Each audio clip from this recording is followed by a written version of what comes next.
Jumlah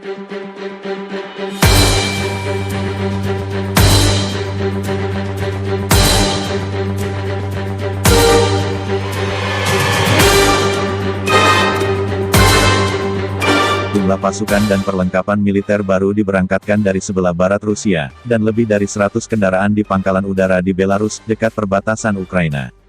Seperti diketahui, Presiden Rusia Vladimir Putin memerintahkan pengerahan pasukan ke kedua wilayah yang memisahkan diri di Ukraina Timur, yakni Donetsk dan Luhansk setelah mengakui mereka merdeka pada Senin tanggal 21 Februari 2022. Keputusan ini dianggap bisa mempercepat krisis yang dikhawatirkan Barat dapat memicu perang besar.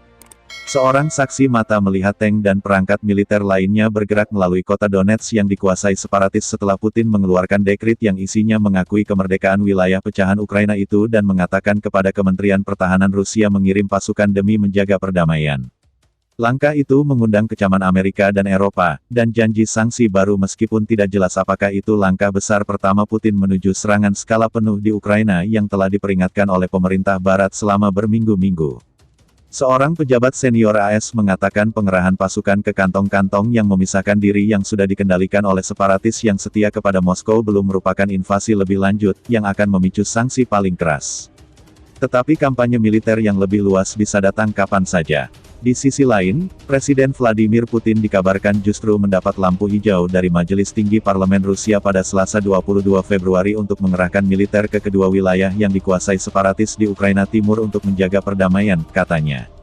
Mengobarkan krisis dengan Barat, anggota Majelis Tinggi Parlemen Rusia memberikan suara setuju setelah Putin meminta izin untuk mengerahkan pasukan ke luar negeri.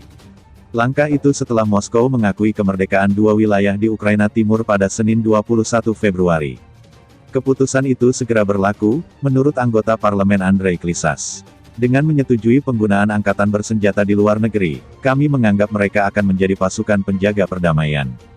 Pasukan yang dirancang untuk menjaga perdamaian dan stabilitas di Republik yang memproklamirkan diri di Ukraina Timur, kata Valentina Matvienko, Ketua Majelis Tinggi Parlemen Rusia, seperti dikutip Reuters.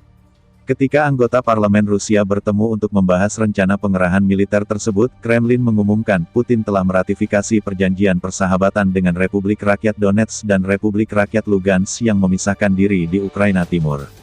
Rusia mengatakan, ratifikasi perjanjian tersebut memungkinkannya untuk membangun pangkalan militer di kedua wilayah itu, mengerahkan pasukan, menyetujui postur pertahanan bersama, dan memperketat integrasi ekonomi.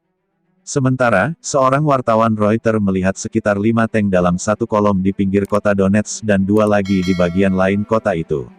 Tidak ada lencana yang terlihat, tetapi kemunculan tank-tank itu terjadi beberapa jam setelah Presiden Vladimir Putin menandatangani perjanjian persahabatan dengan dua wilayah separatis dan memerintahkan pasukan Rusia untuk mengerahkan operasi penjaga perdamaian. Ikuti terus channel ini untuk mendapatkan informasi-informasi terbaru lainnya.